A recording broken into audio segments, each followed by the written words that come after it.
abituriyentlər, bugün sizinlə OTK-nın 15 iyun 2025 tarixində 9-10-cu siniflər üçün keçirdiyi sınavın cavabını paylaşmaq istəyirəm. Elə isə birinci sualdan başlayaq. Deyir, vakuum diodunda vahid zamanda katoddan çıxan elektronların sayı 6 dəfə artdıqda doyma cərəyan şiddəti necə dəyişir?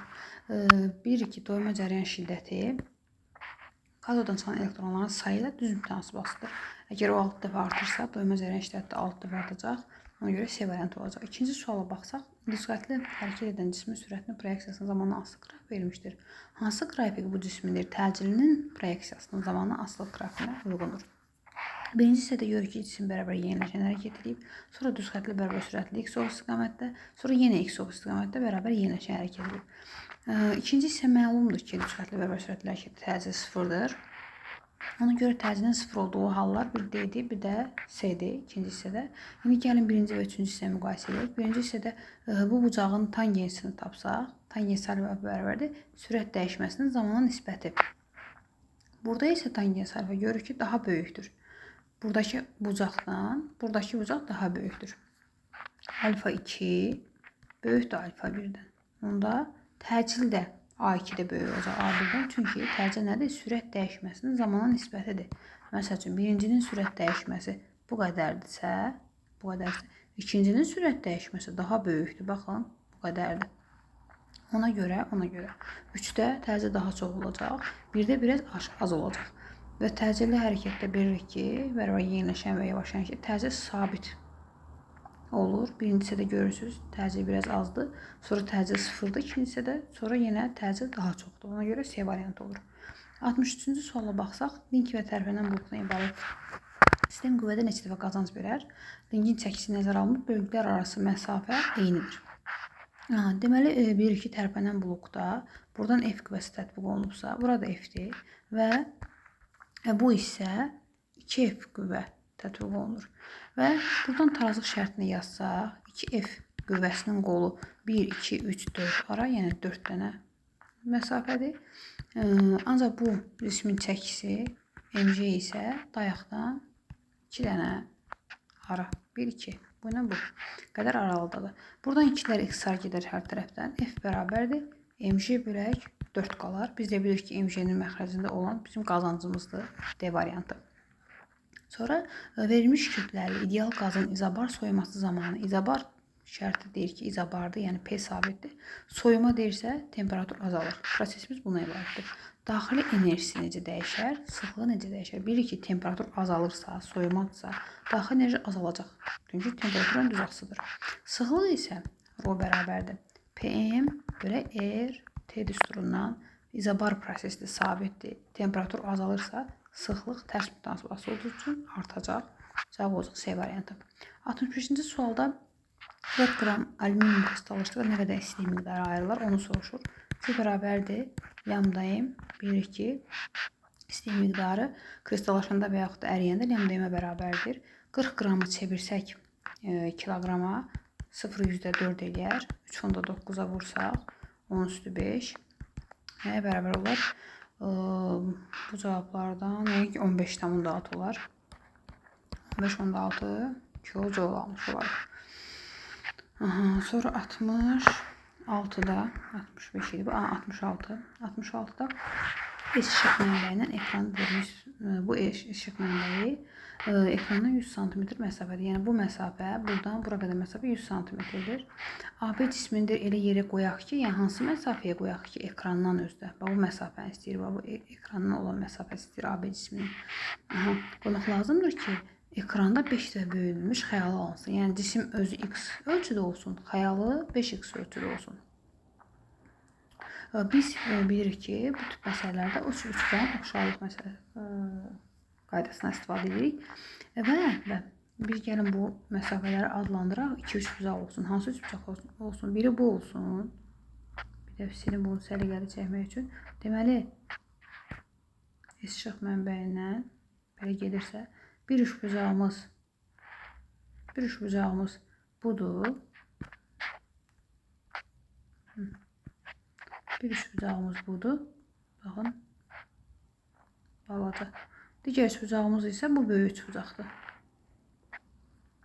Biraz səliqəsiz oldu. İnşallah başa düşdünüz. Aha. Deməli, üçbucağın oxşarlıq qaydasından istifadə edəndə ümumi böyük üçbucağın oturacağı 100-dürsə, balaca üçbucağınki isə bir x-la, bir x eləməyək, el qoyaq. Çünki x üçbucağın digər katitini götürmüşük. Onda necə olacaq?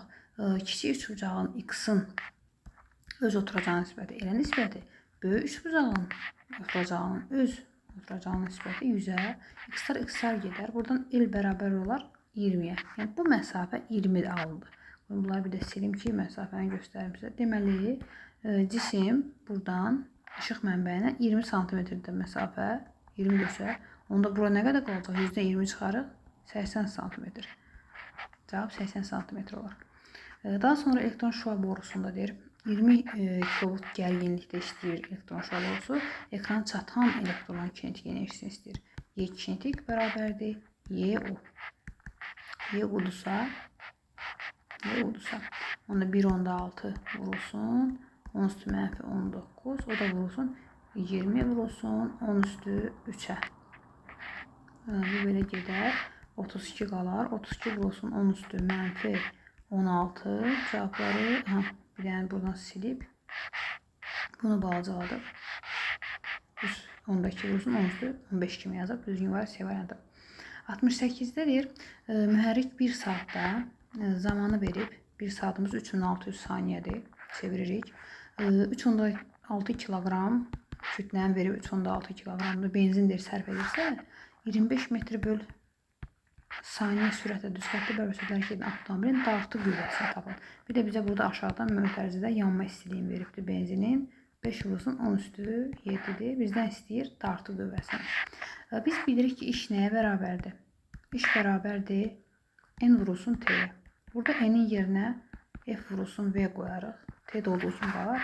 İşin yerinə isə burada görülən iş benzinin yanmasına sərf olunur. Yəni, yanma istiliyi yaza bilərik. Yəni, Q vurulsun M bərabərdir F vurulsun V vurulsun T-yə. Buradan da biz dartı qüvvəsini tapsaq, QM bölünsün V vurulsun T.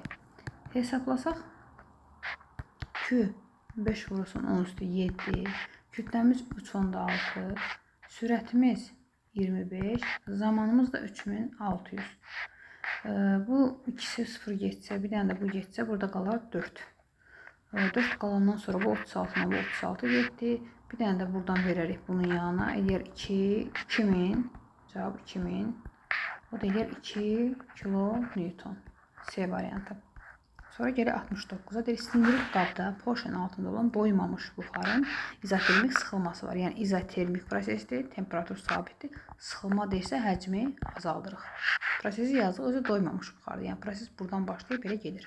PV diaqramında təsvir olunmuşdur. Deyir, 1-2-3 nöqtələrinə uyğun buxarın sıxlıqları arasında hansı münasibətdə olur? Biz görürük ki, burada nə baş verir? Həcm azalır. Düzdürmü? Həcm azalır prosesdə. Həcm azalır və o proses bura qədər doymayandır. Bu hissəmiz, birinci hissəmiz doymayandır. 2-3 olan hissə doyan buxardır. Biz bilirik ki, izotermik sıxılma və genişlənmədə doyan buxarın sıxlığı, təzyiqi, konsentrasiyası sabit qalır. Yəni 2 və 3 nöqtələrində ρ2 bərabərdir ρ3 olmalıdır. Çünki buradakı sıxlıq sabitdir. Ancaq biz əvvəlindən prosesə baxanda bizə prosesdə izotermik sıxılma deyirdi. Yəni həcm getdikcə azalır. Bax bu proseslərdə buradan ta bura qədər həcm getdikcə azalırsa sıxlıq artmalıdır. Onda yəni 1-dəki sıxlıq azdır 2 və 3-dən. Çünki həcm getdikcə azalır ta bura qədər. 1-dən və belə həcm azala gəlirsə, deməli sıxlıq onda arta gedir və ρ2, ρ3 böyükdür ρ1-dən. O da uyğun gəlir A deyil, Y variantıdır. 70-ə baxsaq, cismə təsir edən 5 qüvvənin və cismin impulsunun istiqamətləri göstərilmişdir, deyir.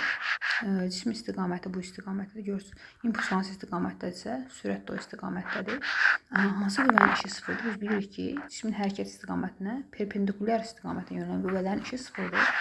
Bu cisim əgər bu istiqamətdə hərəkət edirsə, bir dənə bu qüvvə sürət vektoruna perpendikulyardır impuls vektoruna. Ona görə cavab 1 olacaq.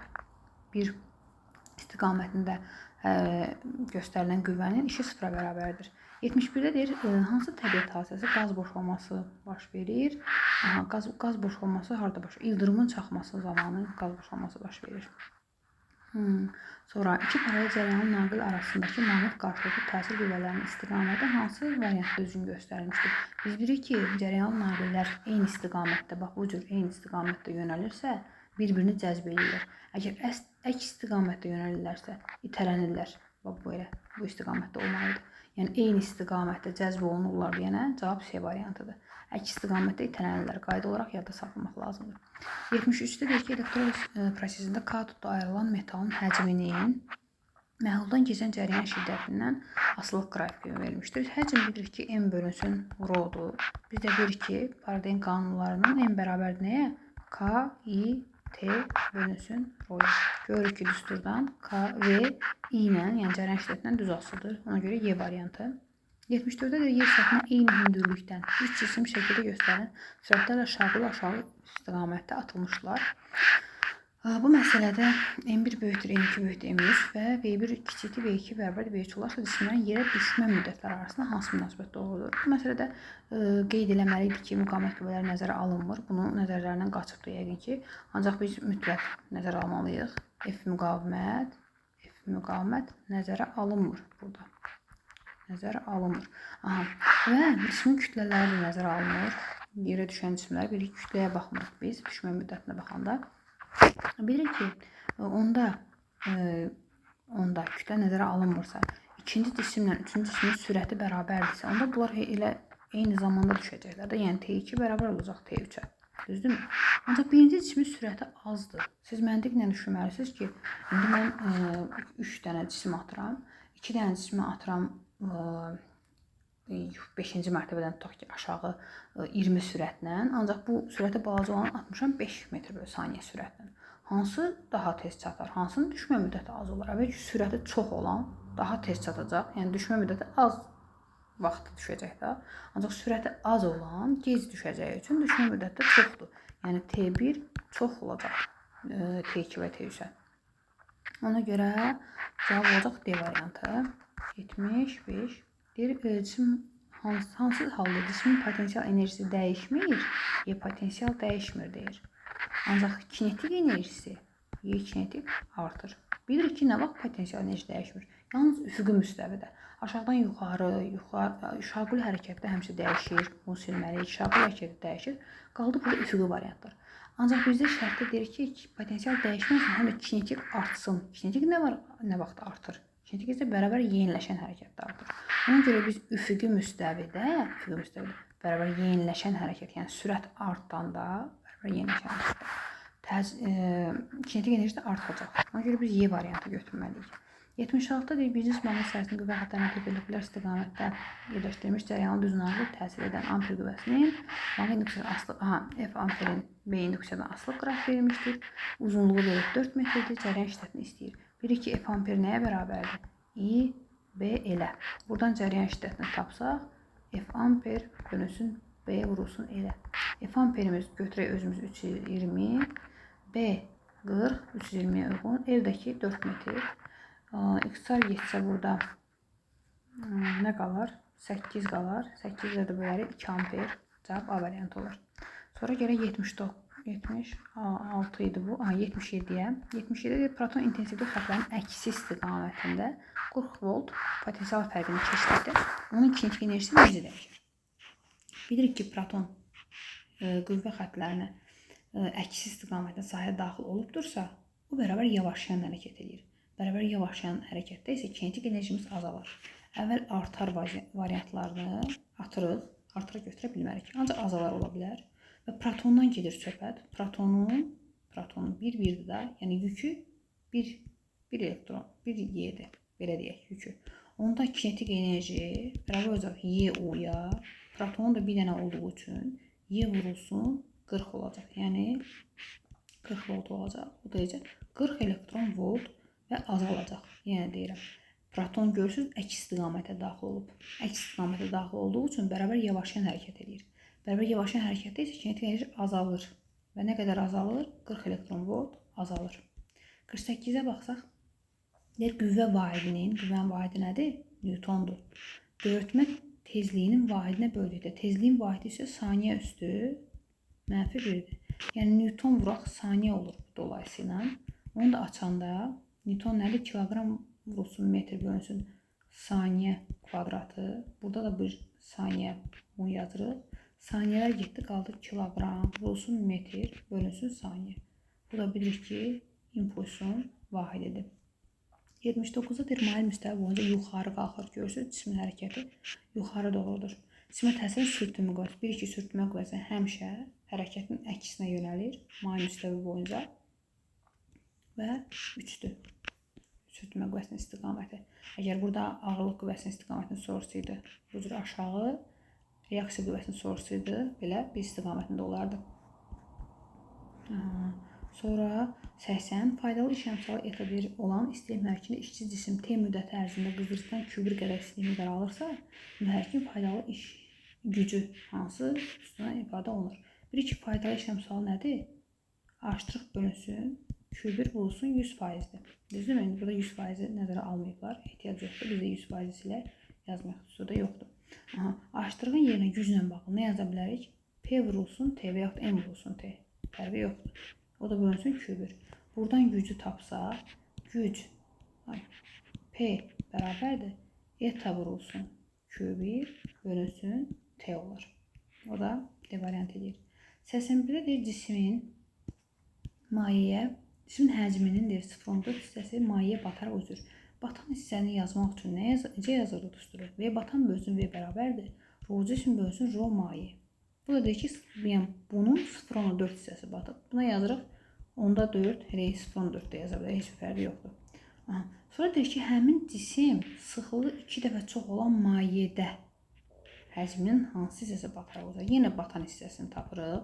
Ancaq rho cisim bölək 2 rho maye. Yəni bu həmin cisimdir. Sıxlığı 2 dəfə çox olan mayedə. Burada sadəcə maye idi, burada 2 dəfə çox olan maye yazırıq. Biz də bilirik ki, rho cisim bir rho maye nədir? 0.4'dür da. Gətirib burada, bu düsturda rho cisim bölünsün rho mayenin yerinə 0.4 yazsa, 0.4 bölünsün 2, bu 2 olduğu kimi qalıb burada. O da deyər 0.2.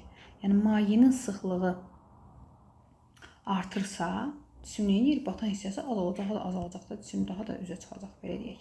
82'də deyir, iş Hooke qanununa əsaslanan cihaz. Hooke qanununa əsaslanan hansı idi? Dinamometr idi. Dinamometrdə nəyə ölçürdü? Qüvvəni ölçürdü. 83'də yer səthindən şaquli yuxarı atılmış cismin potensial enerjisinin zamanla asıq qrafiq verilmişdir. Görürük. Bura cismin maksimal neçə metr hündürlüyə qalxar? J'ni verib, zaman 3'dür. T qalxma bərabərdir 3.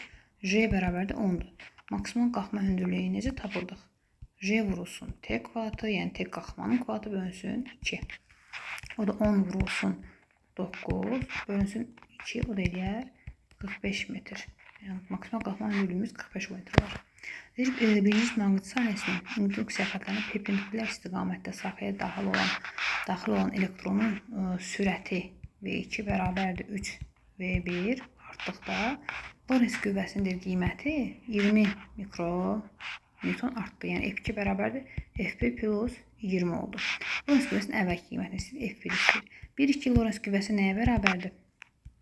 Q və B-yə bərabərdir. Buradan F Lorentz görür ki, sürətlə düz asıdır. F2 bölünsün F1 bərabərdir V2 bölünsün V1'ə. F2'nin yerinə yazaraq F1 plus 20 bölünsün F1. V2'nin yerinə 3 V1 bölünsün V1. V1'lər ixtisar getdi. Mən elə bunu buradan silim. Yeri balacadır deyənə 3'ə bərabər oldu. Sonra buradan yazım ki F1 plus 20 bərabərdir 3 F1'ə. Sonra F1'i keçirsən bu yana 20 bərabərdir 2 F1. F1 isə bərabərdir 10 olur. Cavab 10 olaraq əvvəlki qüvvəni istəyirdi bizdən də. 85-ci sualda tərkiblərdən hansı və ya hansıları doğrudur deyir. Oxuyaq. Eyni işarəli yüklər bir-birini cəzb edir. Xeyr, eyni işarəli yüklər bilirik ki, mənfi-mənfini itələyir. Müsbətdə müsbəti itələyir. Yalnız mənfi-müsbəti cəzb edir. Yəni əks işarəli yüklər bir-birini cəzb edir. Bunu silək. Maqnit sahəsinin qüvvə xətləri qapalıdır. Bəli, maqnit sahəsi qüvvə xətləri qapalıdır. Bunu bilirik. Lorentz qüvvəsinin istiqaməti sağ vurğu qaydası ilə təyin olunur. Xeyr, Lorentz qüvvəsinin istiqaməti bilirik ki, sol qaydası ilə tapırıq. Metalların temperaturu artanda onların müqaviməti də artır, düzdür. Metalların müqaviməti temperaturdan düz asılıdır. R bərabərdir R0 1 plus alfa T düsturuna görə. İfrat keçiricilərdə də cəryanın yalnız maqnit təsiri müşahidə olunur. Bəli, ifrat keçiricilərdə yalnız maqnit təsiri müşahidə olunur. Bu da düzdür. Nəzəriyyə oxumusunuzsa bunu da bilməlisiniz. Cavab oldu 2, 4, 5. Zaten ifrat keçiricilərdə maqnit təsirindən başqa heç bir müşahidə olunmur. Çünki kimyəvi təsir yalnız elektrolitlərdə, məhlullarda müşahidə olunur. İstilik təsiri isə hər yerdə müşahidə olunur. Bir dənə ifrat keçiricilərdən başqa. İfrat keçiricilərə bir dənə maqnit təsiri qalır. 86 deyir, müəyyən kütləli quruluşun temperatürünün onun aldığı istilik miqdarı asılı qrafik verilmişdir. Yalnız əriməsinə sərf olunan istilik miqdarı. Bilirik ki, birinci bu hissə nədir? Qızmasıdır. Yəni bu prosesdə quruluşun qızır. 110 kilojoule istilik miqdarı udaraq, alaraq qızır. Daha sonra burada quruluşun əriyir. Bizə də əriməsini istəyir. Əriməsi bu məsafədir. Bu yer məsafə yoxdur. Bu qədər istilik miqdarıdır. Yəni 210-dan çıxırıq 110-u bölür 100. 100 kilojoule istilik miqdarı udaraq, alaraq əriməyə başlayır. 86-da oldu 100. 87 deyir, şəkildə maqnit qütbləri və onlar arasında maqnit sayəsində daxil olan 3 zərrəcik göstərmişdir. En şimal qütbü, en cənub qütbüdür. Uyğunluq müəyyən edilir. Və elektron, proton, neytron verirdi bizə. Deməli, biz bilirik ki, maqnitin daxilində belə bir maqnit versə bizə, S, N versə, maqnitin daxilində induksiya xəttləri S-dən N-ə doğrudur. Ancaq xaricdə N-dən S-ə doğrudur. Yəni, şimal qütbündən cənub qütbünə doğrudur. S-dən N-ə doğrudur qüvvə xəttləri, maqnit induksiya xəttləri. Maqnit induksiya xəttləri deməli N-dən S-ə doğru gəlirsə, sol əlimizi elə tuturuq ki, bu bir induksiya vektorları bax dəftərin belə çəpinə tuturuq. Ovucumuza daxil olsun. Ovucumuza daxil olandan sonra bizim 4 barmağımız burada sürətin istiqamətini göstərib daha. Baxın, sürət vektora 4 barmağımız sürət istiqamətinə yönəlsin. Bundan sonra görürük ki, baş barmağımız hara doğrudur? Elə testdə, kitaba doğru. İndi telefonda baxırsa, telefonun ekranına doğrudur. Onda müsbət zərrəcik üçün Lorentz qüvvəsi bizdən şəkil müstəvisinə doğru gedir. 2A qoyarıq. Ancaq mənfi olanda biz bilirik ki, mənfi üçün tapıb istiqamətin əkisini götürürük. Onda elektron üçün Lorentz qüvvəsi şəkil müstəvisinə bizə doğru olacaq. Bir də B olacaq. Neytrona isə Lorentz qüvvəsi bilirik ki, təsir etmir. C-dir və neytronun hərəkət trayektoriyası dəyişməyəcək. Hələ düz xətt olaraq davam edəcək. Ona görə BA və CD olur. Sonra bir dəqiqə 87-88-ə gəldik. Kütləsi 100 qram olan cəryanlı naqil biz maqsas yerləşdirmişdir. İnduksiyası naqil cəryan şiddətidir. Bizə verib J bərabərdir 10.